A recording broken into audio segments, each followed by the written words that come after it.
Hey, welcome to the Hell Has an Exit podcast. I'm your host, Bryan Alzate. This show is not affiliated with any specific 12-step program. If you or a loved one is struggling with an addiction, please find a local 12-step meeting. If you believe you may need detox or drug treatment of any kind, please call 888-699-9395 to speak to a specialist. The show is sponsored by United Recovery Project, a state-of-the-art drug and alcohol rehab facility. You can visit our website at unitedrecoveryproject.com. All right, welcome to Hell Has an Exit. I'm your host, Bryan Alzate. On this show, we interview people who have overcome addiction, any type of adversity. And today I have my friend Austin here. I've known Austin basically since 2008. I was trying to think before we started, did I get clean before you or after you originally? Originally, you were after me. Okay, so I had already been here? But now you're before me. Now before you, yeah. Mm-hmm. What was I like when you first met me? You always had your little socks up to your knees. Did I really? Yeah. I think you had glasses. Did I make that up? I think I had glasses later on. Maybe I had glasses. You had glasses. And we originally bonded over our love of crack. Yes, of course. How could you not love crack? It's the best. Yeah, because we both smoked crack really young. Hell yeah. So you were like, oh, I smoked crack at 15 too. And I was like, yeah. I remember you told me you used to cook it up on a spoon. And I was like, yeah, me too. I loved cooking up crack. Mm-hmm. I loved getting my friends that just snorted coke to smoke crack. Yeah. I'm like, it's the same, guys. Yeah. Oftentimes, like, hey, let's go get coke. And then we'd be getting crack. Hell yeah. And then they'd be like, wait, what are you doing? I remember I was in the car with Santiago, and I was like, hey, I got to go get coke, and I bought crack. And he was looking at me, and he goes, man, it's just like Dope Sick Love. I don't know if you remember that.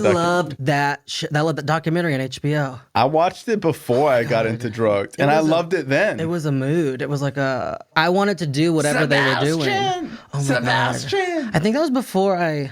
smoked crack. Yeah, me too. And that made me want to smoke crack. Me too. I was like, that shit looks fire. Oh my God. And they smoke it in the back of a taxi. And yeah. If you guys haven't seen it, it's like these like couples living in New York City that are drug addicts. And it's not glamorized at all. It's a love story. I guess.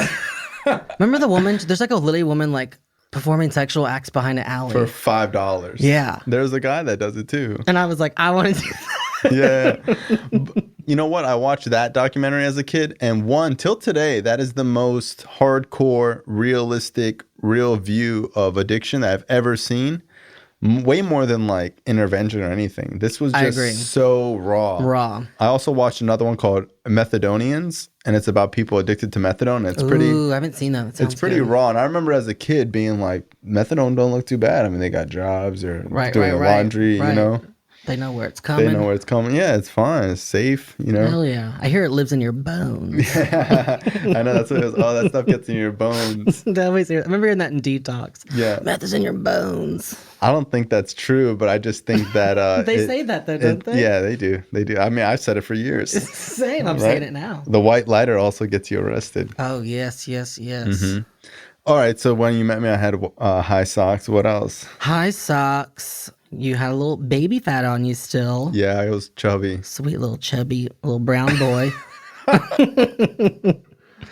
feel like we were just cool. You know what I mean? Yeah, back then it was an interesting time, you know? Like, I think back to those times, like some of the best times of my life. It was really such a special moment in time, I feel like, for a lot of us, because we were all very young at staying clean. Mm-hmm.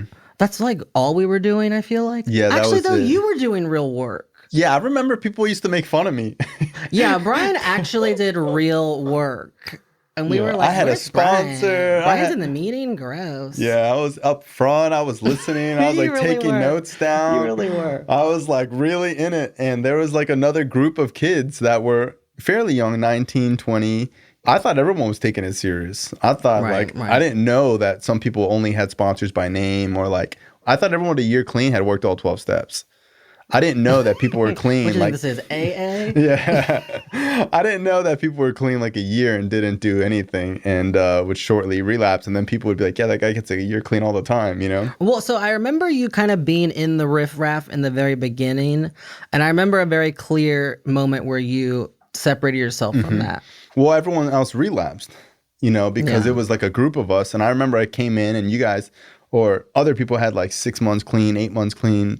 And then a few months went by. When I had 4 months, I was the only one standing. And then I Right. like started to realize like, wow, these people are coming in. And I seen it happen. I seen someone put together with the job, with the car, with the girl. And then a week later, they'd be homeless, strung out, raising their hand in a meeting, crying that they lost everything. Right. And I don't know if it was like I wasn't just mature for my age, but I just knew that, I don't know if you guys needed it, but like I needed to be here. I did too. You stayed clean for a long time. I did. Yeah, if people don't know, it was a 10 o'clock meeting every night of the week, and that's where we all went every night. We were there. All the young misfits in Fort Lauderdale were at this meeting. Yeah, and we rarely even went into the meeting. Yeah. We like would sit in the parking lot, I guess I was like 20, 21. We were playing Truth or Dare. No, we were playing Therapist. We were playing a lot of things. Yeah, we played Truth or Dare. I think we played Spin the Bottle a couple times. I think we created even more trauma for people playing these dumb games. But yeah, Bryan learned real quick that he was just too good for this, and he was just not trying to participate. Yeah, and eventually was like, well, I mean, I want to go inside, But then you didn't come to the meeting as much either. The 10 o'clock? Mm-hmm. I mean, maybe after I had a year. I think at like when you could handle it. I think at a year I remember people were like, I remember I had a year clean, and that's when I started speaking at meetings. Oh, so right. I started, and weren't you excited about that? I was practicing all year. Yeah. I was like, when I got asked to speak for the first time, I was like, hell yeah, I was excited. I remember you sharing about how much you couldn't wait to speak at a meeting. Or get a medallion or whatever. After 2 months clean, I was like, I'm speaking at a convention. Like I was just rehearsing my medallion speech. So that's when I started getting invited to different meetings. And people would say, where's your home group? And I would say, the 10 o'clock. And then people would look at me and cringe and go, ooh. And I'd be like, what's so bad about that? And they'd be like, well, what other meetings do you go to? Right. And they're like, wow, you must be going to like some really good meetings. And I'm like, well, that's basically it. Like, what other meetings do you go to? And I was like, that's it. And I remember people making comments like, there's more recovery at a bar than that meeting or whatever. Right. And I was like, I don't know, man. I hear some positive stuff when I go.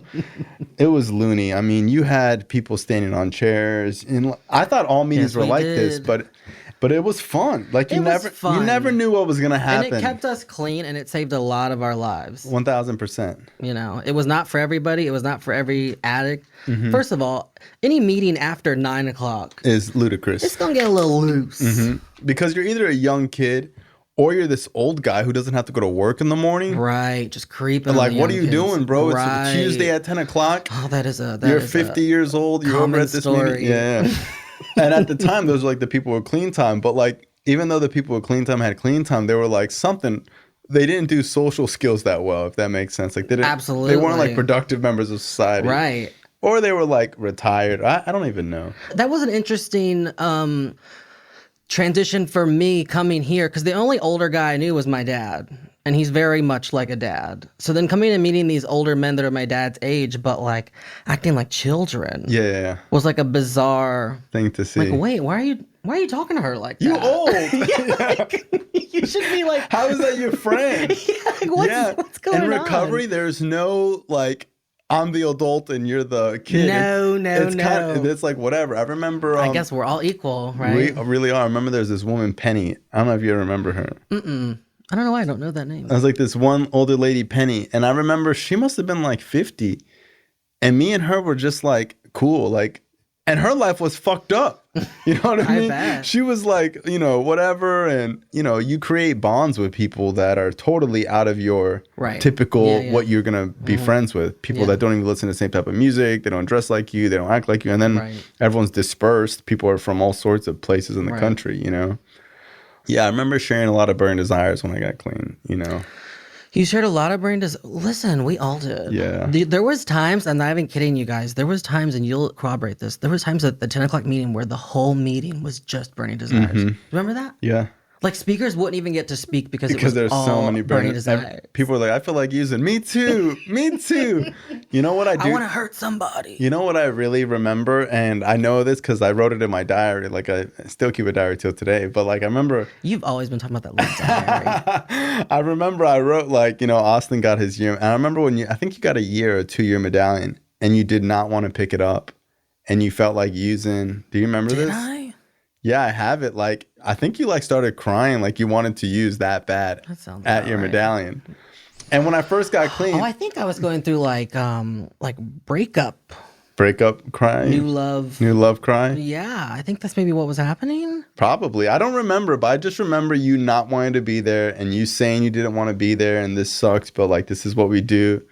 When I first got clean, that would like discourage me. I'm like, that's what I got to look forward to. You get a year clean and you're fucking crying. You feel like shit. You want to get high. Right. And then as I stayed clean, I realized, you share the burning desires, so you don't have to share that you're coming back. Right. I started to see that there's something really cool about someone who has clean time, who's able to raise their hand and say, yeah, bro, it's not all good right now. Right. But at first I used to be like weirded out by it. Like, bro, keep that shit to yourself. No, and I feel that too. And I went through a phase in my recovery where I thought, you need to be a better example and judging other people, and you have 10 years clean, and You why are you shouldn't be on sharing your phone this? and all this and shit. putting those same like expectations on myself. And eventually I was like, I don't want to make myself feel guilty or anyone else for just like being me. Yeah, I used to judge people with a lot of clean time and be like, like I always talk about how I used to really judge George K.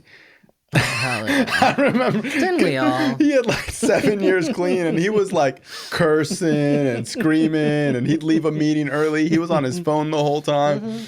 And I remember like really judging him. And then I got to know him and I realized that, if he was at a meeting, it was probably his second or third meeting of the day. Right. And he didn't really feel like paying attention, but he was there. And then he would leave and say, fuck this meeting. But I didn't know that he'd be leaving to go to another meeting. Right. And then he'd take like 5 newcomers with him and drive to West Palm. And, at the end of the day, he was helping people.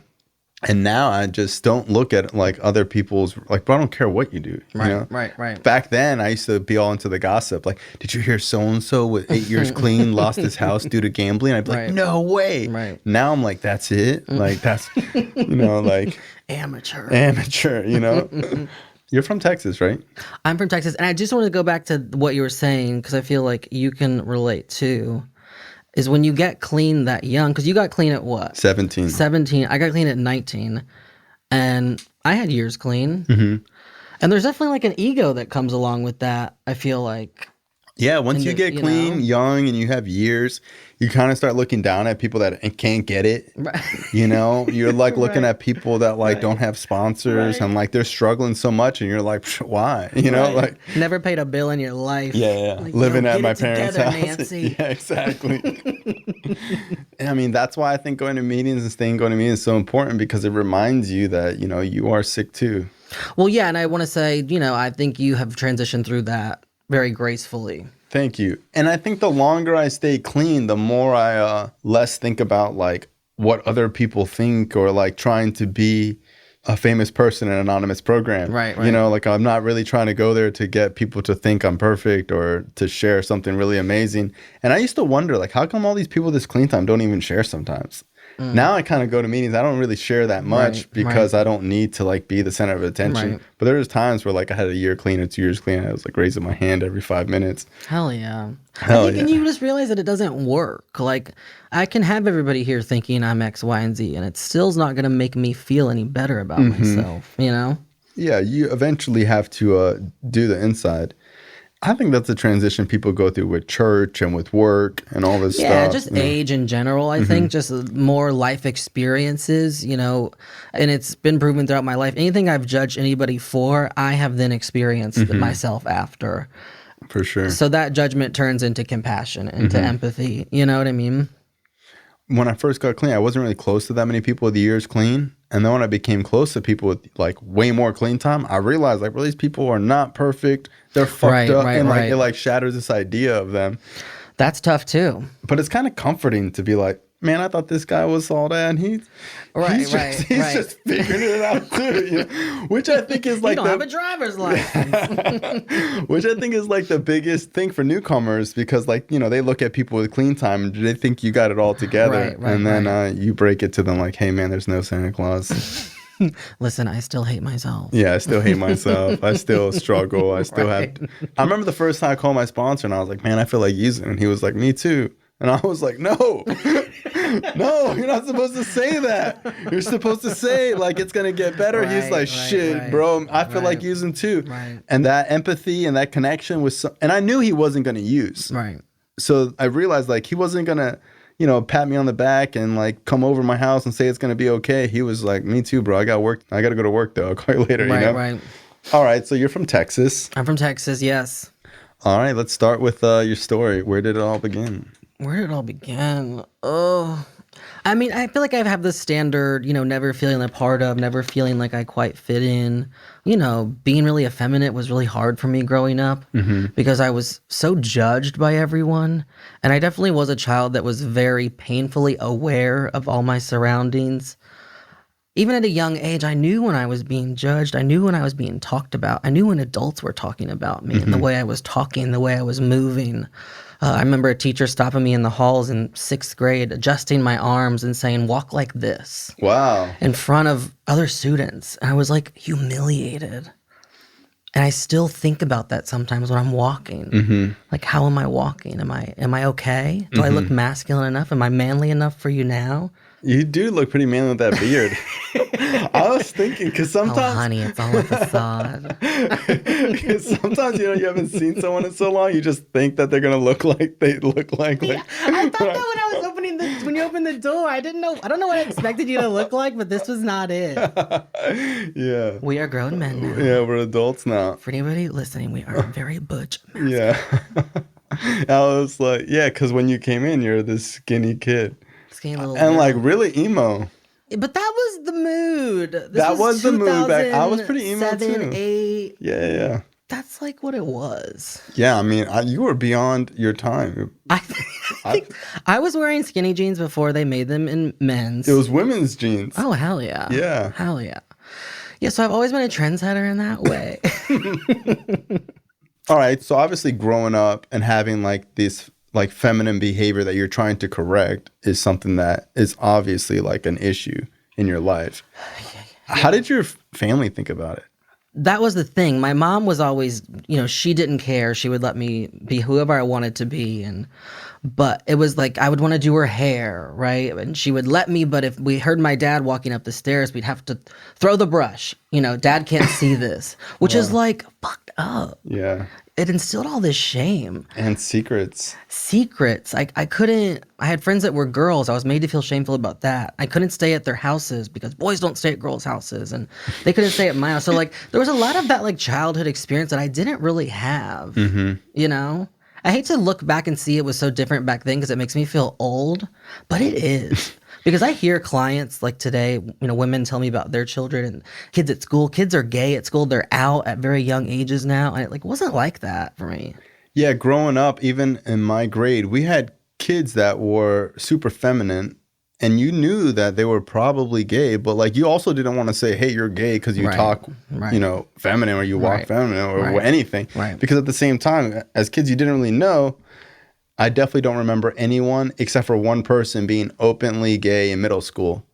But he was like super cool. He was the man, you know? Oh, yeah. It was in South Florida. I'm sure it might be different in other towns. I'm sure in other towns it wasn't like no one thought this was like one of the coolest kids. But there's something to be said about owning who you are and presenting that, and that shifts the way people treat you. Yeah, because you couldn't make fun of him for being gay because he was like, yeah, bitch, I'm gay. Right. You know what I mean? Let's go. Yeah.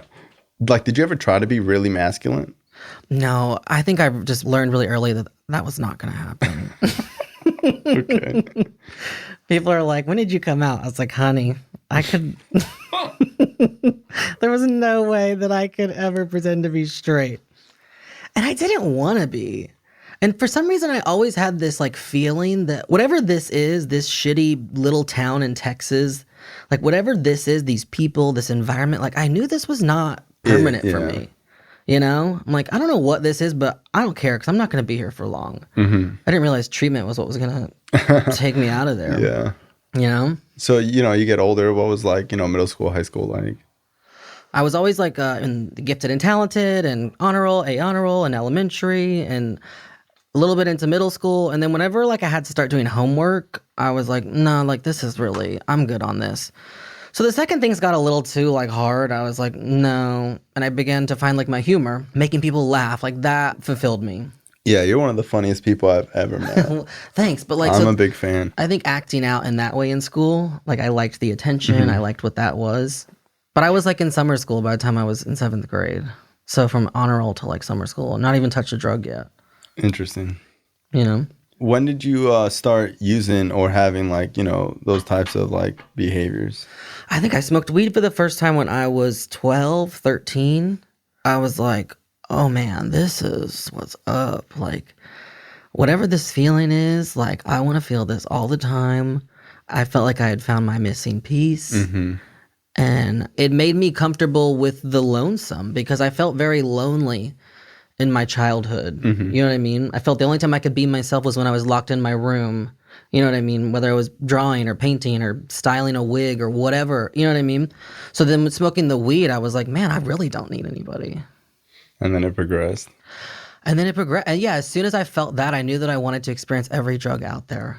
And like, I hate that like everyone's story is kind of similar because then people are like, oh, so weed is like the gateway drug. And I'm just like, I don't know if I would say like weed's a gateway drug. I just feel like if you're an addict, once you start picking something up that you are interested in, it starts to, snowball, whether it's anything, Yeah, I think it's never enough. Whatever I was doing was never enough. So I needed to keep going further and further. I never had this fear of drugs. Did you ever get like reprimanded by your parents or anything like that for smoking? Yes, absolutely. That's the thing because as soon as I started, I was sloppy. Like my older sisters, they had smoked and they had, dabbled in ecstasy or whatever, but they were never like caught like me because they weren't so sloppy. I was like leaving like dime bags in my jeans and my mom was finding it or, like coming home smelling like a pound. Yeah. My parents saw what quote, normal weed smoking looked like with my sisters. How did they try to correct that behavior? Punishing me? Yeah. Yeah. My dad, yelling at me or, that was really it. And then when did you start getting into like harder drugs? How did you get into harder drugs? Did you have like a bunch of friends that got you into it? So I had a friend and she was older and she had a car and that was like everything at that point. And I was 14 and I think she was 16. So she would pick me up from school and she'd call and pretend to be my mom and sign me out. And her mom sold coke and smoked crack. And so her mom started giving us coke and we knew that she smoked crack. And I just remember I would like be like, I gotta get that crack. Like whatever she's doing in that bathroom, like I gotta do it. So I like begged her one day to like let me hit it and she did. I remember her being like, all right, let it out. And I was like, And oh my God, what a vibe that was. And it How old were you? I was 14. Wow. That's the same time I started. And I didn't even know like how it worked. So one time I like went into the bathroom and I found her pipe, her mom's pipe.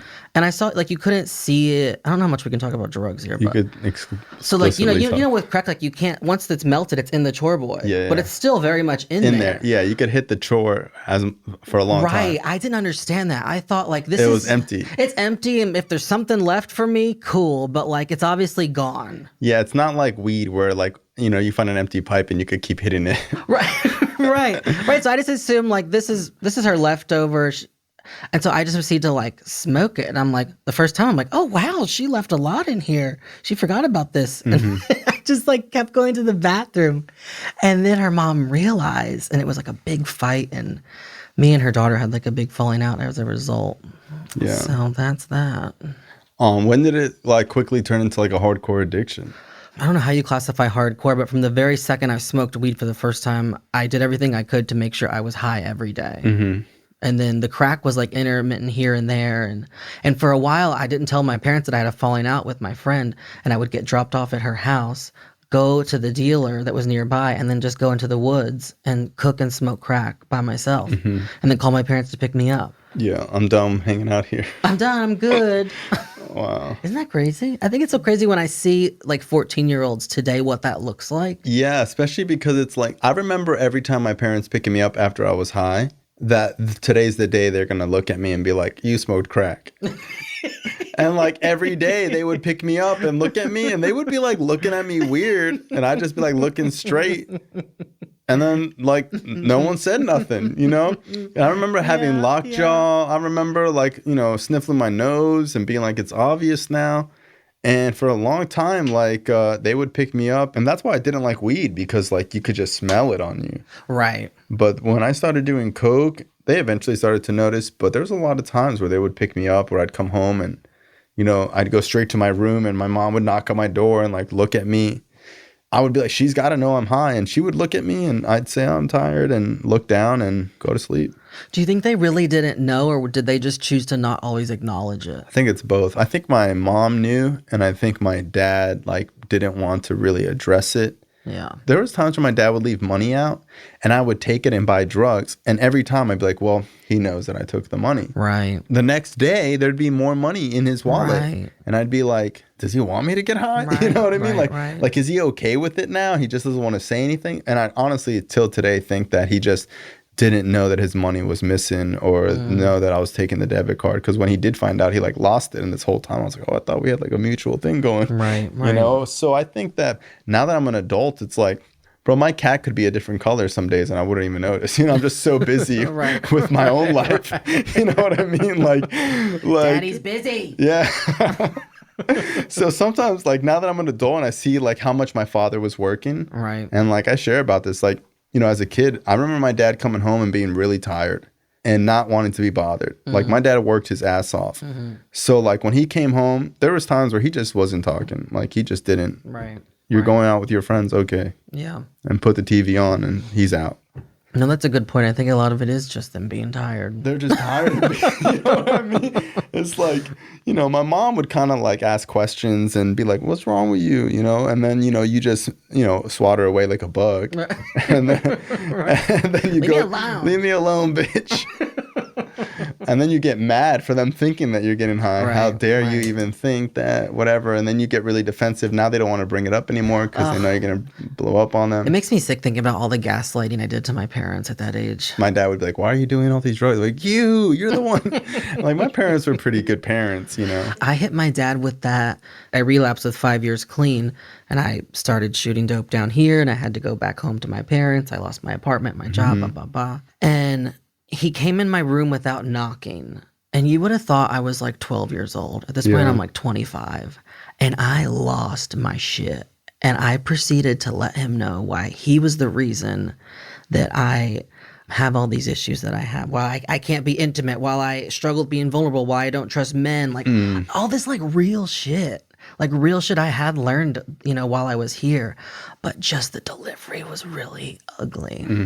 Which I've had to make amends for. Yeah, and that's kind of what, you know, I do when I'm using, is that I try to think of the nastiest thing I can think of to get this person not thinking about me. Right. And I want them to think that it's their fault. And I want to play the blame game, you know. I remember telling my parents that, like, you know, I owe drug dealers mad money, which was kind of true. But, like, I remember, like, you know, like, I fear for my life and, like, all these things. And, like, you know, my parents thinking, like, what is my son involved in? And putting, like, a guilt trip on them. It was more about, like, if I say something really crazy, they're going to stop caring so much. Right. So when does it get, like, kind of out of control for you? When does it get out of control? I mean, the town I grew up in was predominantly black and Latino. It was mostly black. And that's where I grew up from, you know, when I was born to 15. 15, we moved to like half an hour away, and it was a more white town. So I started a new school at 15. It was predominantly white kids. And Did you come out at that point? Were you out? I was out. My parents found gay porn on my computer, and it was just like, all right, you know, I guess we're doing this, which was like, whatever. My dad tried to tell me it was a phase. I was like, girl. So we moved to this new town, and it was predominantly white, and it was really culture shock for me. Because, like, and it sounds silly, but I thought white kids were like what I saw in Laguna Beach. I didn't understand like what that was like.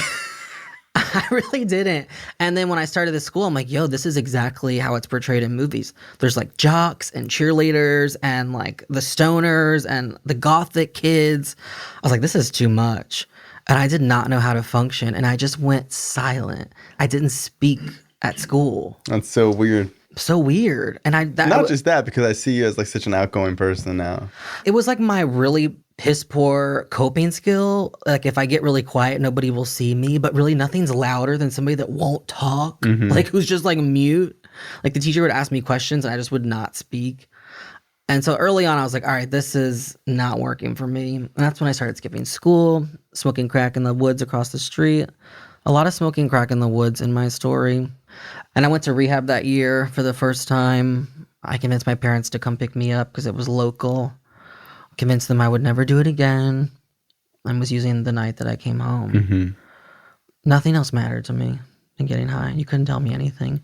Series of overdoses. I overdosed down. This sums up my teen years. I overdosed down the street with hair dye in my hair and a bathrobe on, and I still had the hair dye gloves on, and I have no recollection of it. Apparently, it was a whole scene.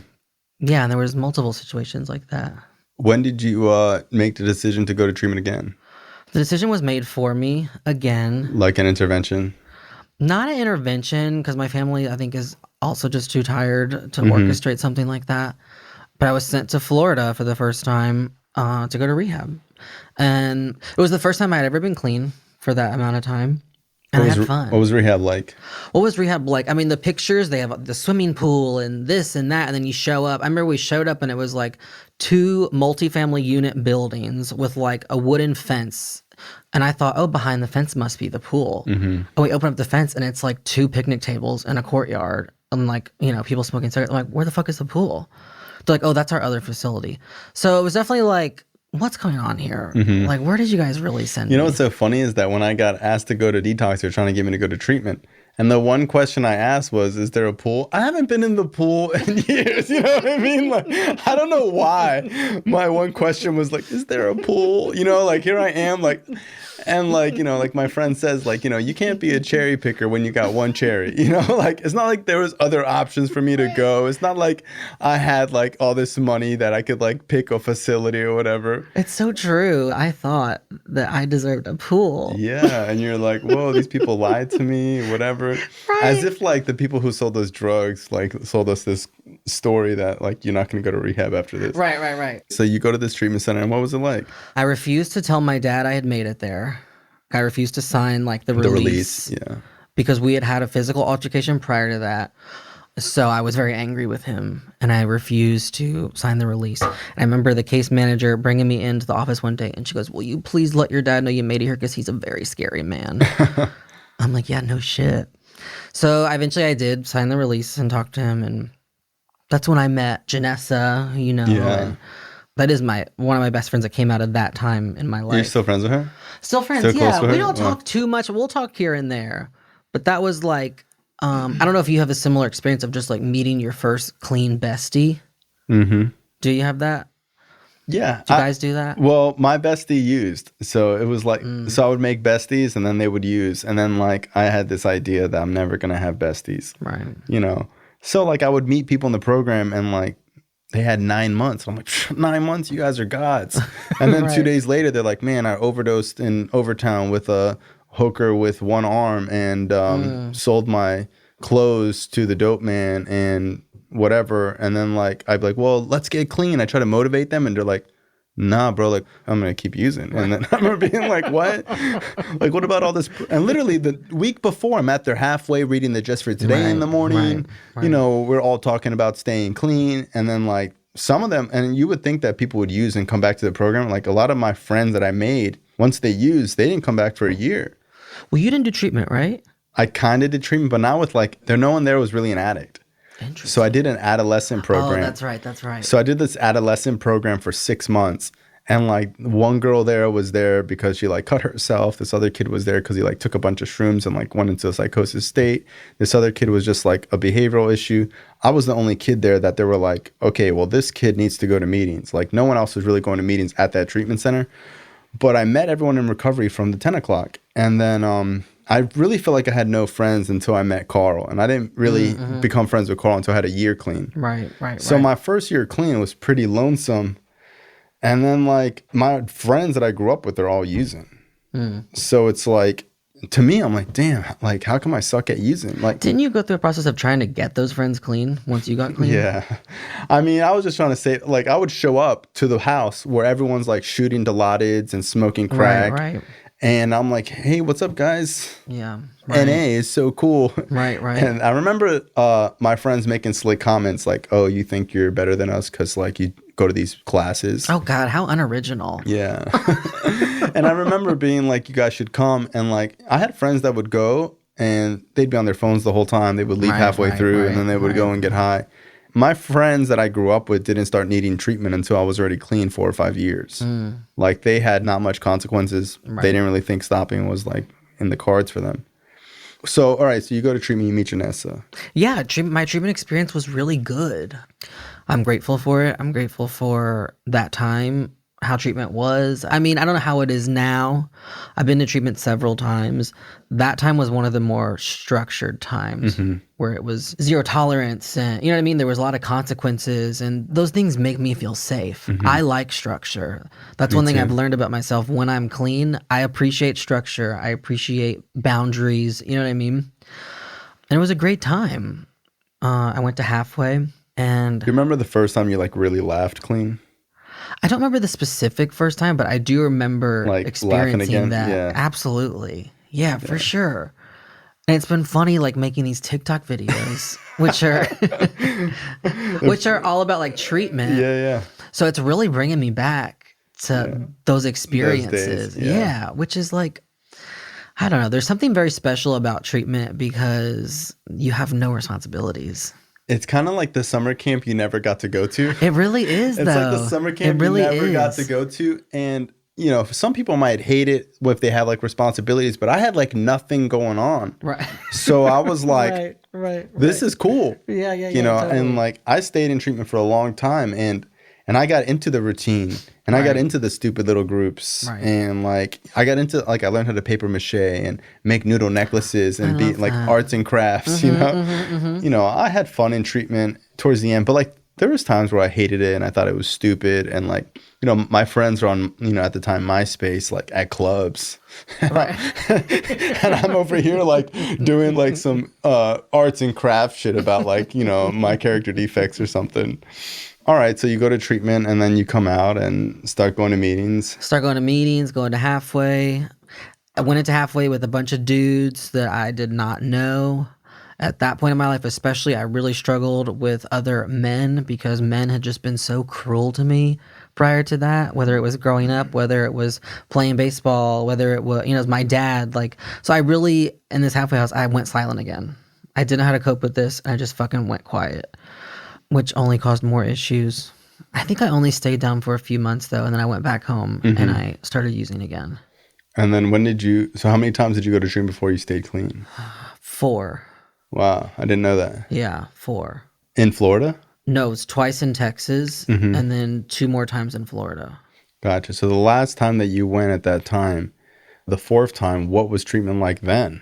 Because obviously your first episode in treatment is totally different than your 4th one. You know? Right. So I went back to the same place. So they already knew me and I kind of had an idea of how things worked. That was a time where I wanted to go. And I'm surprised I stayed clean after that, you know, because I wanted it. And I stayed clean for 5 years after that. Yeah.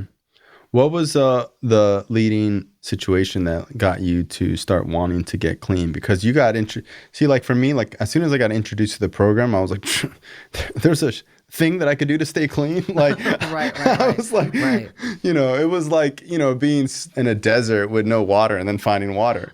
And then like people that like chose to just like, you know, be dying of thirst. I was like, but there's water right here. Like, as somebody who watched your experience, that's exactly what it looked like. You were just like, oh, okay, I'll do this. And a part of me was like, because other people might thought like, oh, recovery's not cool or whatever. Like, there was something weird about going to this place with all these misfits, because when I would go to the party, I felt like a total loser. Right, right, When I would right. go to a club, I felt like I was totally out of place. When I would go to school, I felt like I was totally out of place. When I would go to a meeting, right at home, you Right, know, right. it really felt like this is the only place that I've ever felt that I didn't have to wear a mask. I didn't have to be cool. I didn't have to be. It's the first time I introduced myself as my real age to people. You used to say you were older. My whole life. When I was doing drugs, I was never like, "Hey, I'm Bryan. I'm 12." You know, Right, right, right, like right, I right. always lied about my age. I always like had some type of facade going on, and like when I was using, I was like perceived as like cool. And like when I got clean, like I was crying in meetings. I was like raising my hand. I was participating, and it was people that lived in Broward County, but like no one knew me, and it Right. felt good to be able to like reinvent yourself there. And then like I grew up here.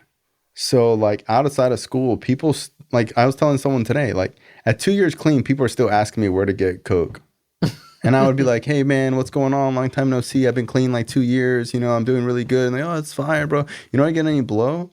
And I'd be like, "No, dude, I just told you I've been clean for years." You know, like so it was really hard for me to reinvent myself in the same town that I grew up in. Right. I find that to be interesting because it's something I can't relate to. So what led you to want it this time? This time? I guess no, the first time. I really, really despised that I had this thing called addiction. I just really grew to despise this about myself. I hated that I could not sit alone with myself without being under the influence. I hated that when I couldn't find drugs, I was chugging NyQuil. I hated that I was upstairs drinking a bottle of tequila. You know what I mean? Like I just but I could not sit with myself without being under the influence. And Are you doing opiates at this time too? yeah, this time I was doing opiates. When did you get introduced to opiates? Whenever the overdosing started, so I guess like 16. Okay, so you like found crack and opiates pretty at the same time. Right. The crack was always something that was more kind of sprinkled in as like a little treat. But eventually that was like, I couldn't afford to do that usually. But always stealing pills from my mom. That was a big Gotcha. one. Xanax was like where it was at, I feel like. So yeah, I mean, my life was completely unmanageable. And it was just very obvious that I was going nowhere. So when you get out of treatment this time, what is your experience like at halfways in recovery now that you're committed to staying clean? Okay, so this is interesting. So I go to this halfway because something with my insurance and couldn't do treatment or whatever. So I go to this halfway house and it's like a cattle call halfway house, like, 80 guys there or something. I don't do well with that. I just told you I don't do well with men, and then 80 men, it was just like, it was very easy to get lost in the crowd. I was detoxing so badly that they had to put me in detox, and as a result, they did put me into treatment. So I did treatment, came back to that halfway house, and again, I went quiet. When I don't know what to do, I just don't do anything. And I remember I came home one day after going to a meeting, and the owner grabbed me and was like, "I don't think you fit in here." And he's like, "I have another place for you to go." And at the time, I was so angered by it. Looking back, it was the best thing that could have happened to me. I went to a 3/4 way house. It was smaller. It was a little more loose. So that was a more positive experience for me. When did you find, I guess, like your home group and like what was that experience like? We're going back so far now. I think going back to what you were talking about, I just loved that I could be myself. I loved, not only could I be myself, but I found people that like celebrated those parts of me, that found me funny, that found me silly, that, liked that I was feminine, that liked all those things about me, just being able to just be. Because there is a kid part of me that just doesn't want anybody to leave. Nobody's anywhere to go, right? And it was like during those meetings for that hour, like we have nowhere else to be but with each other. And the little kid in me just really was gravitated towards that. And then the dinners after, and you know what I mean? Yeah, the camaraderie. And it's like this weird feeling of like, you live your whole life thinking like, why me? Why me? And then like you meet a whole bunch of other people that have like the same thing going on. Right. And you no longer feel like it's this like big issue because the person next to you has it, the person to the right of you has it. Right. And like, Right. and they're smiling and laughing. What was like your first year like? The first year I got into a relationship, which was, obviously really good. No, but it really was like falling in love for the first time and all that stuff. And it was great. And then it was not. But my first year was not a care in the world, honestly. And I didn't do a lot of like step work or anything. It was just like hanging out and going to meetings and but I loved it. How did you start mending your relationship with your family? We've always been cool. We've never, not spoke or not said I love you or whatever. But I didn't really start mending those relationships until a couple of years ago. And that all came, especially with my father, a lot of that came from just living better myself, making better decisions, participating in life, and having more compassion for him and how hard he's worked and how hard it must have been to raise us and to pay the bills. And, when you start doing those things yourself, you start to kind of understand a little bit more of the stress and what that takes. And I didn't know before. I was just some punk kid, getting money from my dad every month, blaming him for all my problems. Yeah. What does year 1 to 5 look like? What do you think led to the relapse? Didn't change my behavior. The literature, I think there's in the NA pamphlet, Triangle of Self-Obsession, I think. I could be wrong. Don't come for me. It says, we must grow up or die. And that was my detriment, that I refuse to grow up. I refuse. And this is just my experience and what I've seen in my life. I refused to become fully self-supporting during that 5 years. I refused to become responsible. I still took money from my father every month. I didn't address those behaviors that were causing me pain, disturbing my peace, driving around with a busted headlight for 2 years. Like, these things sound silly, but all these decisions make up how you feel about yourself.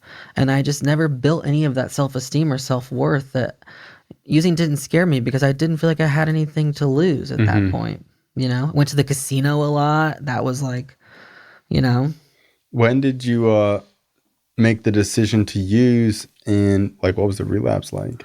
So a lot of my using also is wrapped up in codependency with men in particular. My ex, who we dated when I first got clean, after we broke up, we just became really close friends. And we had talked about using here and there. I was in Key West with my sister. Is it like a joke or serious? I guess a little bit of both, maybe. Yeah, because I feel like that's how most of, stupid things I've done have been like, I'm just joking around. And then like, you're not, Right. No, I guess it was probably a little bit of both, now that you ask. So I'm in Key West with my sister, like on vacation. And he calls me and he says, I just drank. And I said, okay, I'll call you right back. This was like 1 a.m. I walked across the street, went to the gas station, bought a beer, chugged it. 1 beer. Yeah, and called him back and said I drank 2. Wow. Did you stop going to meetings at any point in time? I showed up to a couple after that, but I was stoned. Okay. And it was not a good experience. Wait, did you stop going to meetings before you drank? No. You were still going to meetings? No, just totally disconnected from a distance. Like, if that makes sense. Absolutely. My disconnect didn't come till after because my brain couldn't comprehend how I had let go of so many meaningful relationships. I noticed my brain start to tell me that we weren't that close, that they were fake and they really cared about me. And it's because I couldn't understand. I couldn't accept that I had just kind of given all those relationships away. So like I have a friend that has years clean and he's made the decision to start drinking. Over the years, what I've learned to do as protocol is I just check up on them every couple months. Not in a judgmental way. Right. Just like, hey, just because you're not in recovery doesn't mean that like we're not still cool. And like, I worry about it. I hope you're okay. And if you ever feel like coming back, you can, but I'm not like pressuring you to like see if you are. And over time, like these people start giving me like really vague signs that they're not doing good, but they don't say it. They're like, yeah, well, it's not that great on this side either. What is, like, Right, okay. right. Like, are you like shooting heroin or are you meeting? What's going on? Yeah. Do you need to go to meeting? Like, Right. And then like, I don't want to feel overbearing because I feel like sometimes that could be even worse. Right. So what happened after the beer?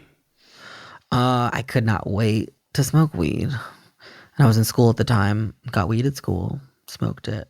Listen, if you don't smoke weed, it is one of the craziest highs. I was like really panicking. I smoked a whole blunt by myself, hadn't smoked in 5 years, and I like almost lost my mind. Yeah. And I kept thinking, what if this never goes away? And then about a week later, I was smoking crack. It was just this domino effect. When you drank, did you think you were going to start doing other drugs? Absolutely. Yeah. Yeah. I never had that lie. That like, oh, I might have verbalized that to people, but I always knew what I really wanted to do, and it was not drink. Yeah, I mean, a monkey might eat an orange, but we know it wants a banana. You know what I mean? Hell yeah. So, I mean, it's really hard to like once you cross those lines to go backwards because it's like, once you have tried something, it's like, once you put hot sauce on a taco, it's like you want hot sauce on the taco. You know what I mean? It's like, you know what I'm saying? Mm-hmm. Once you have crossed lines into drugs, it's very hard to say, well, I'm just not going to cross those lines anymore. I'm going to stay over here. Right, right. So, especially, I mean, this is for people that are non-addicts. I mean, if you're an addict, it's like, what are lines, Right. Okay, so then what happens? So then, yeah, I link up with this guy, Chris, who became my boyfriend. He since has passed away. And we were using together. He had always been using, and I'd always had like this crush on him. I remember when I started using, I'm like, this is my chance. And I'm like, hey. So I'm getting high. At that point, it was just like, it wasn't opiates yet. And not to say that it was like a big party, but it kind of was a party, honestly. It wasn't like dark and gross yet. Were you IV using at that point? Yes, but just like we would shoot Molly sometimes. Yeah, real gentleman like. We weren't like dope sick yet. Yeah, you know what I mean? Bottled water stuff. Huh? Like shooting up with bottled water. Oh, hell yeah. A little Evian. Never Dasani. But honestly, in this, and I'm not trying to glamorize it, but and also because he's passed, so I just have such like fond memories of him in that time where it really was, there was this brief window where it really was just like so fun. And I think it's important to acknowledge that because it acknowledges the progression of the disease, that it does not stay that way. Yeah, it's like the movie Candy. Right. Because like it's like a real like I really loved using. Like I really did. There was like times where I had so much fun or whatever, and the sad reality is that that those times are short-lived and they don't outweigh the consequences to come. Right. You know what I mean? It's like the rainstorm before the hurricane. Right. And like you're outside like, oh, this is cute and fun. And then like you got Katrina happening. There was nothing like, tripping on acid, being in love, laying in the grass on a blanket, listening to music. Yeah, that was wonderful. And I wish it could have stayed that way, but it didn't, What happened? Anytime we would do Xanax together, I would like freak out and say I wanted to get clean. And he would be like, that's fine, but I don't. And we'd have these like big arguments, these like Xanny bar, stupid, like, And I don't know when we started doing dope, but yeah, we started shooting dope and it was just like not fun anymore, man. Especially like where we were living. It was like there was no dope anywhere. So like it was just a lot of like seeking dope out. That was what it was. I came home one day and I said, I'm getting clean. That was always my thing. I'm like, I'm getting clean. I'm going to detox. I said, I'm getting clean. So either you need to get clean or we can't be together. And he's like, all right, well, I'm leaving. And he left. And I went to detox, got out. Do you remember me picking you up at the McDonald's? I do, vaguely. Yeah, what was that? I remember you just texted me and you were like, hey, I don't feel safe. Really? And it wasn't like you were just like, I don't know who else to call. And I think like we went to a meeting or something. Where'd you pick me up at? It was at the McDonald's on University, like right by the 10 o'clock. Wow. And I remember you had like a big ass iced coffee, I think. Yeah. Really like a big ass iced coffee. And I swear it looked like the coffee was holding you up. Yeah, because I remember you just looked like you were dead. Yeah. And I remember just being like, because, I had seen the other Austin. I'd only seen the other Austin. Right. I've only heard about this Austin, So it's like I got introduced to the person you have been sharing about for 5 years. And I had known you for 5 years. And, you'll attest to this. Like when you get clean with people, you might not see them for years, but you're like, no, like we got clean together. Like we have this bond. Yeah, even the people you don't like. Yeah, there are people that I hate, but I'm like, yeah, but we were there for each other. Right, if you need something. Yeah, it's like I saw you raising your hand, going through your shit, even though I was judging you the whole time. I was raising my hand, going through my shit too. And it really sucked to see you like that. And then I remember like you didn't stay clean after that. You just like jumped out of my car and was like, whatever. Yeah, I mean, I must have been using. Yeah. Like specifically during that time. Yeah. Right? Yeah, you were hardcore using. Yeah. You were hardcore using at that time, really struggling. Really, every day was just like, just a grind of like trying to like get by, trying to like not be sick anymore. I remember specifically, I kept shooting up with these dirty cottons and I kept getting cotton fever from them and I just kept doing it. And it was like the third time. Can you explain what cotton fever is to people that don't know? I mean, I don't fully understand. It's just I guess it's some kind of like bacteria or something. That gets them. Yeah. And I would just start like shaking uncontrollably. Like I felt super cold and I couldn't control my body. Like it wouldn't stop. So like Chris sometimes would like turn a bath on. I would go sit in the bathtub and like try to like warm up. And I remember like I passed out in the bath one time. I don't know. So yeah, so it happened to me again, and I call my mom to Western Union me money at Publix, and she says she will, and I'm walking in the rain, and as I'm shivering, I had crashed my car at that point. I remember thinking like, how did I get here? Like, I used to have a pretty good life. I used to like go to dinners with friends and be invited to birthdays and baby showers, and now I'm walking to Western Union in the rain. Yeah, now the busted headlight doesn't seem so bad. I'm telling you, I wish I took better care of her. Yeah. Wait, that's a funny story.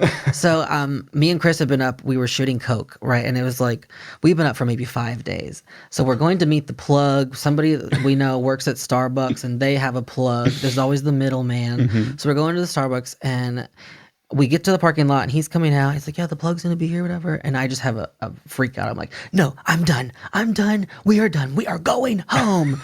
And Chris is like, no, but she's about to be here. I'm like, no, we are done. And so I turn around. We're driving down Wilton Drive and I'm falling asleep. And I'm like, yo, Chris, I'm falling asleep. And he's falling asleep. And he's like, I'm falling asleep too. And I'm like, yo, you got to keep me awake. I fall out. I wake up real quick. I realize I'm about to crash into a car. I crash into the car. She gets out. She's pregnant. I've been up for 5 days. She's screaming, you killed my unborn child. You killed my unborn child. I did not kill her unborn child. She was fine. Wow. I'm crying. I'm freaking out. Tow truck had to come. And that's when I lost my car. So you're walking in the rain and going to Western Union. Western Union, yes. Just one of those moments where I look back and in that moment, the disease had me so genuinely confused as to how I got there. I was genuinely confused. And looking back, it's so clear how I got there. It was the first one. It was that first drink in Key West. But the disease loves to keep you just so baffled and confused and victimized, just completely victimized to life. I would say that it starts when you start to separate yourself from other people at meetings. Agreed. All right, Bryan. I'll give you that one. I really think because you could still go to meetings and have a sponsor. Yeah, but you can separate yourself from people. Separation. But you can separate yourself from people and reconnect without using. You know what I mean? No, for sure. I mean, yeah, that's the point of no return. Right. Of course. But you can return. Yes, you're right. I'll give you that.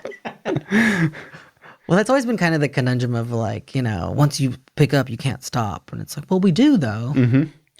It's normally not under your own will. All right, I'll give you that. It's kind of circumstantial. True. It's usually like, the police or something. So how did you get out of that? Out of that space? How long did you relapse for? About a year. Okay. I'd been using about 6 months at that point. Called my dad. There was a whole slew of things. I ended up buying a new car down here. He co-signed for me. I always say I know I was using because I bought a PT Cruiser. You was high. I was high, and I was like shooting up literally in like the Chevy, I don't know, bathroom, and there was a lot of paperwork involved, and I'm just like, yo, this is like too much. I'm just trying to like get a car and get out. Oh, I went through a phase of renting cars. Before I got that car, I would just rent cars because they just would like take like an initial deposit and then just leave you alone. So they would always call and be like, all right, Austin, bring that car back. We got to give you like another car. I'm like, all right, fine. And then one day I'm at the crack house and the car won't start. And I call them like I'm a white woman. I'm like, this car will not start. This is unacceptable. Bring me a new car immediately. So they bring me a new car. I get the new car. I'm leaving. They call me. They go, sir, you were out of gas. Wow. You're like, that is bullshit. I'm like, that doesn't make sense. Listen, sir, you're out of gas. I worked that angle with cars a lot. The car salesman brought me the PT Cruiser. I said, all right, well, come pick me up from the spot. So I made that guy come to the dope spot. So yeah, eventually I called my dad. I said, Dad, I have to come home. I hate to tell you, but I need to kick at your house. I need to kick dope. I'm trying the Suboxone thing myself. It's not working. I remember I cut little slivers and I had a little detox plan with these Suboxone strips and it wasn't working. Yeah, I'm going to take this much the first Yeah, day, yeah, and I'm going yeah. to take this much the second day. After day 4, I should be totally good. I have like a little ruler. I'm like, Yeah. okay, the first day is like a full one, then a half, then a third. Called my dad, said I need to come home and kick. He's like, what is kick? I'm like, I need to get off heroin. Show up at my house. I remember, I'll never forget my dad's look on his face when he opened the door at me because I was 110 pounds. I can't imagine what that feels like to see because he hadn't seen me like that. So that, and I showed up with a bag of Vicodin and a bag of Xanax. I was like, here's my detox plan. Yeah. And he was like, what is wrong with you? So that was, I stayed clean-ish. I say ish because I was, Just off opiates. yeah, but I was like, my mom, the enabler, is still like, here, take some gabapentin here, like. So it was, I went to a meeting once during that time and I was just like, again, went silent. There's, there's my coping skill. And then at that time I started smoking meth. And then I had a little run with meth for about 4 or 5 months. At your parents' house. Mm-hmm. Yeah. And we had some pretty bad altercations at my parents' house as a result. And I ended up getting kicked out eventually.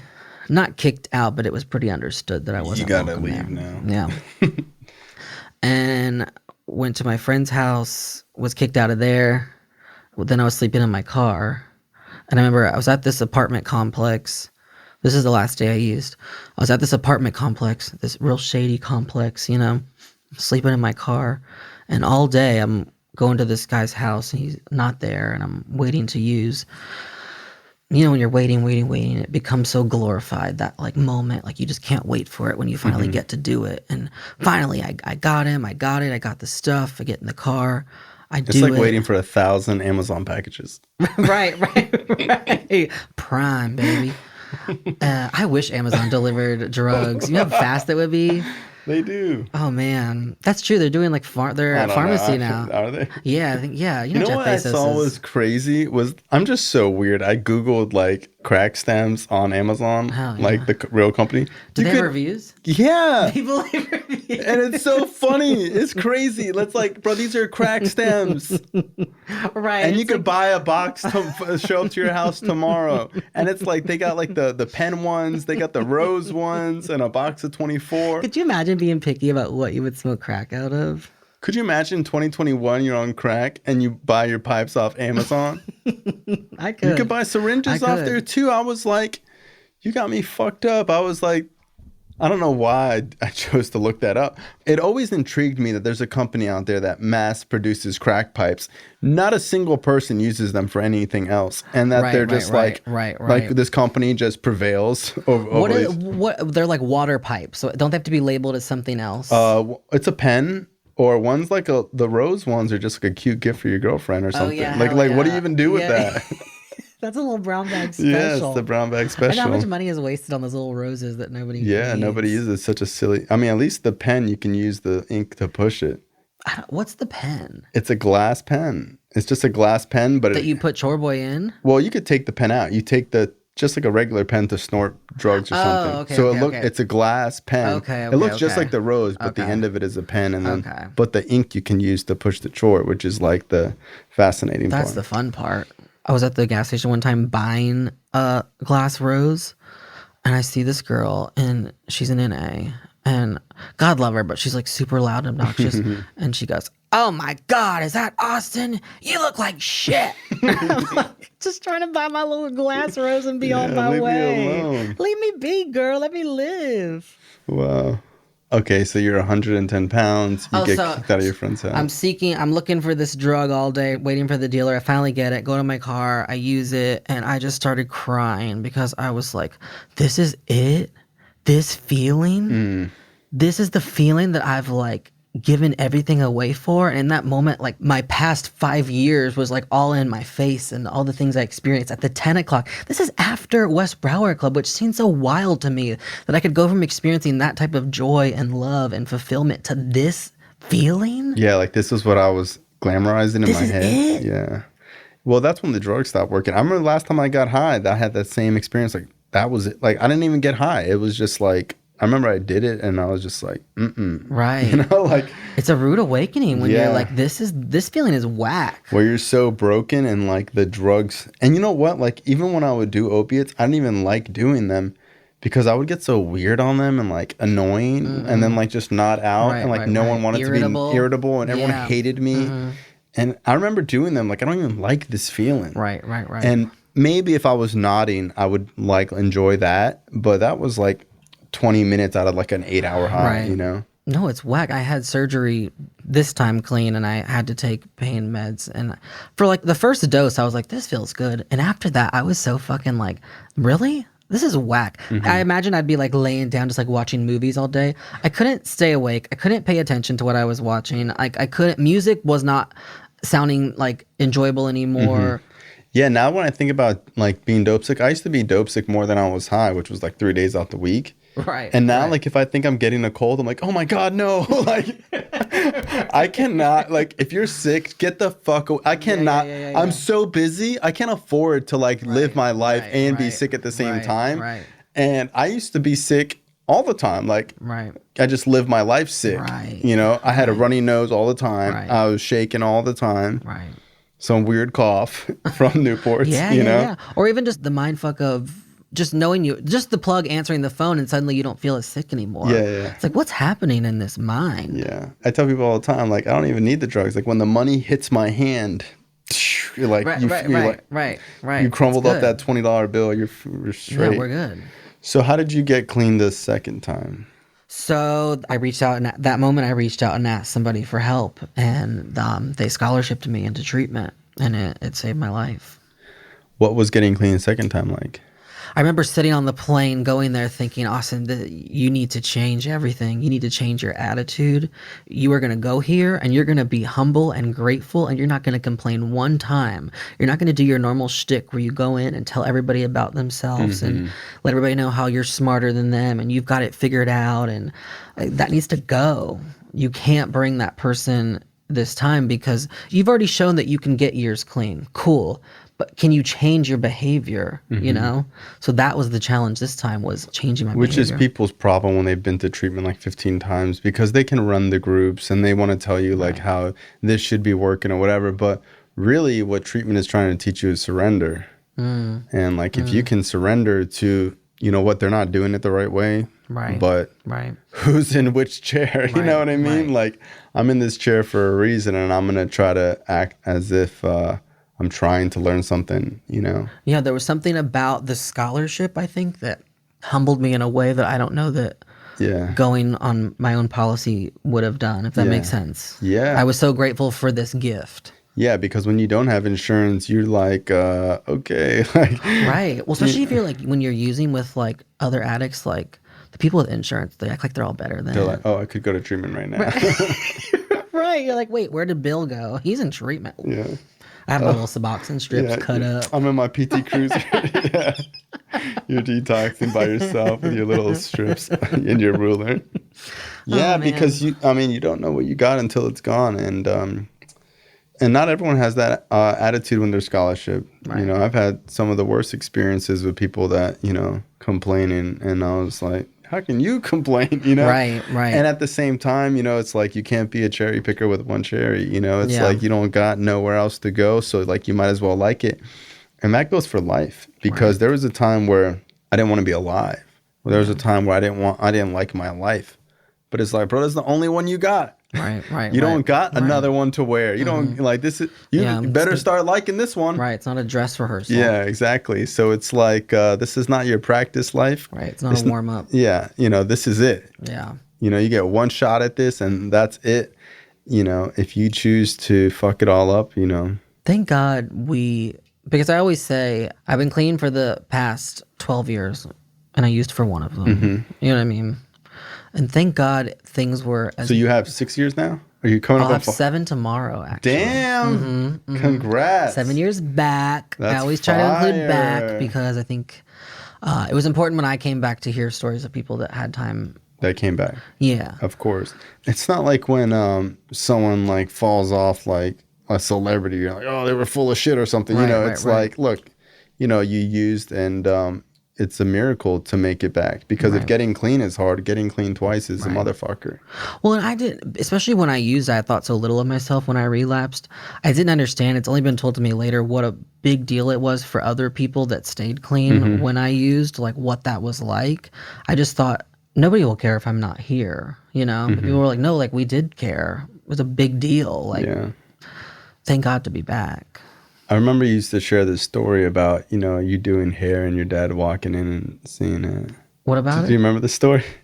No. I remember you used to share this story where you were like doing hair on your mom or your sister or something, and your dad walked in and was like, "You're pretty good at that," or something like that. Do you My remember? dad never said that. Really? No, I couldn't even do hair in front of him. Even as you got older, like when you got clean? Oh, yes. Yeah, well, yeah, this time. Yeah. Yeah, he has been very complimentary of that now. That's cool. And I think he's just like so floored that I can make a good living doing hair. I don't think he understood that. I think he thought I was going to be like on his dime like the rest of my life, clean or not. So he can't believe that like you're making money doing hair. I think he's just so floored. He's like, "What the fuck? This wig? You doing wigs upstairs? Actually, it's a real career." Right. If I ever mentioned maybe wanting to like change jobs, he's like, "Oh, you got a good thing going." Yeah, he probably bust his ass, whatever he's doing. What does he do for work? He works in oil and gas. Yeah. Yeah, he works in oil and gas. So, yeah, and we have such a great relationship now. We talk multiple times a week for extended amounts of time about everything, you know? You know, my sister does hair, so I'm extremely loyal to her and Lemon Honey Hair Salon, shout out. But Yeah. if she didn't do hair, you know, it's cool to see that, like, not everyone, a lot of people in recovery go to you to get their hair done. This is true. And it's really cool. It's really cool to see, like, all the girls go to you to get your hair done. Because it's like, you know. I'm helping them stay clean. Yeah. They got to like what they see when they look in the mirror. Absolutely. And I remember, like, you know, people getting their hair done from you and tagging you or whatever. And it was like, yeah, like, I got clean with that kid, you know? And there's people that are just now getting clean that still go to you to get their hair. Well, that was the thing, too, of so much gratitude for the support of people in NA when it came to my career, especially in the beginning. It's not normal to know as many people as we do. Yeah. Yeah, sometimes I, like, think, like, friends that I went to high school with have, like, 2 friends. No, seriously. And I'm like, oh, I got to go to this person's birthday. I got to go to that person. And, like, sometimes I act like it's a drag. And the reality is that it's really strange how many people we know in such a small, like, it is. thing. It is. Intimately, too. Yeah, it's like this guy knows everything about me. Yeah. And we probably only talked like 4 times. Right, but right, when you're right. in the recovery community, it's like this little weird family. It is, and that's why I always get excited when people want to go into any career that is performance based and utilize the amount of people that we know. Yeah. You know? Yeah, I was telling someone the other day, and I was like, bro, the person who cuts my lawns in recovery, the dude who painted my house is in recovery, Yeah. the dude who cuts my hair is in recovery. Right. Everything, like, and it's not like I'm, you know, like, racist on other people or something, you know what I mean? But it's just like, I know that dude, you know what I mean? It's like, bro, I've known this guy for years, and I would like him to get the work. It would be like, just like how my sister does hair, Right. I support her business, Right. you know? So it's like when you have friends that do certain things, and I kind of trust them. Right. Like, I kind of trust this dude has been doing, you know, plumbing for years. I'm Right. going to call him, and he's going to come over, and it's not like some random person, you know? No, there's definitely a comfort level. Even the girl who I hired to install my new floors, I didn't even know she was in recovery. Yeah. But then I was doing different bids, and when I found out she was, I was like, oh, hell yeah. Yeah. I'm going with you. Yeah. There's just a comfort level. I feel like 100%. you know. Especially when people are like new, you want to like support them in like their new life. Because you know what it's like when you have a year clean. Like, I was at a restaurant and some girl was just like, I know who you are. And we talked, and she had 2 years clean, and she's like, yeah, I heard you speak or whatever. And it felt cool to be like I've never seen this girl in my life, Right, you know? right, to like leave her a big tip Right. and be like, cool, Yeah. like I see you, you know? Yeah. Because when you're an addict, you kind of are ashamed to talk about that. And like when you get a job, you're kind of scared that they're going to ask you Right. about this 8-year Right. gap on your resume, or like, Right. you know, your felony convictions or something. And the Yeah. recovery community really supports each other, where if you own a business, you're like, oh shit, you used to shoot heroin, come on over. It's true. We are like a self-sustaining little little economy. Yeah. Oh, you need a job? Right. Go over here to John Henry. He'll give you a job. Right. You need a place to live? Yeah. Oh, we got a place for you to live. You need an accountant? We got an accountant. Get your hair done. Get your nails done. Oh, you're traveling? Oh, you got to go hit up Becky over there in LA. She'll take care of you. Like, really, like when I travel, people hit me up and like, oh, go stay at this person's house. Like, I don't like have the ability to get a hotel. But like, yeah, people do that. I admire people that do that. I would never. Yeah.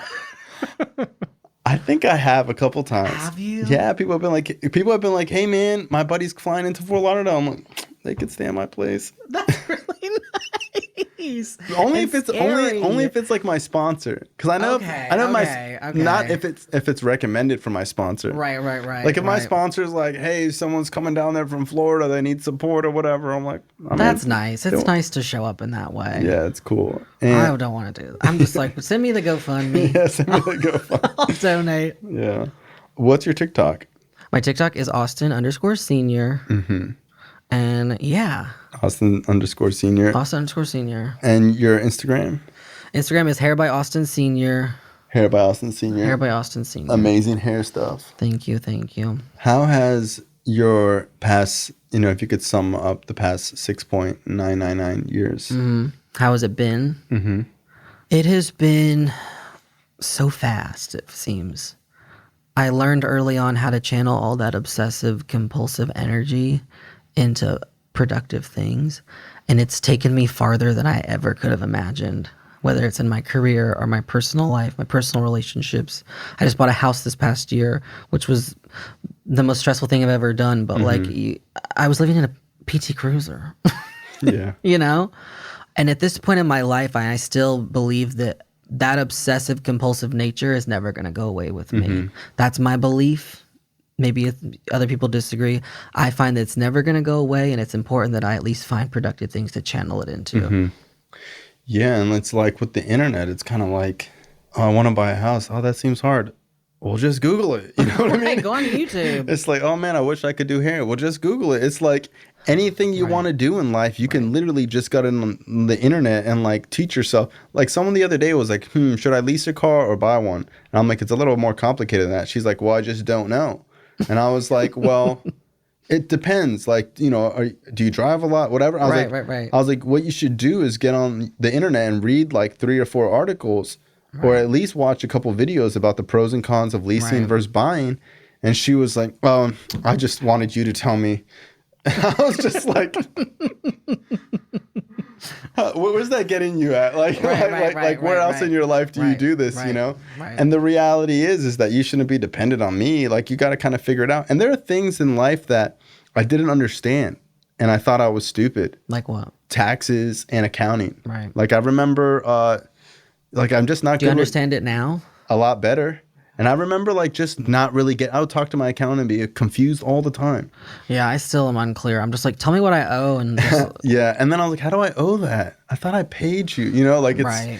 And then I'm just like, but can't you write this off? And honestly, I remember I listened to this book about finance and 90% of the book, I was totally lost. I listened to it again. I listened to it again. I listened to it 4 times, and on the 4th time, I was like, "Oh, you see, I get it now." I can do your taxes. It took a couple times for me to really understand what it was, and it's just kind of this thought process of you know what? If I can't figure it out in the first try, I'm not going to just chalk it up to, well, I'm stupid. I can't figure it out. That's funny you say that because that was something that this last time clean, I had tried to play the guitar before and gave up. This time I was like, you know what? I'm really going to stick with this. And I'm still not very good, but I can play a song. That's cool. Yeah. But it's that type of stick with itness that I didn't have before. And you're creative. I am creative. I listen to your songs on Spotify. Thank you. Yes. Yeah. Just trying to, live my life. I see. Yeah. Well, I appreciate you coming on the show, Austin. Thank you for having me. I appreciate, you being back, and your story is awesome. And I think a lot of people don't see this side of you because they just see the funny Austin. Right.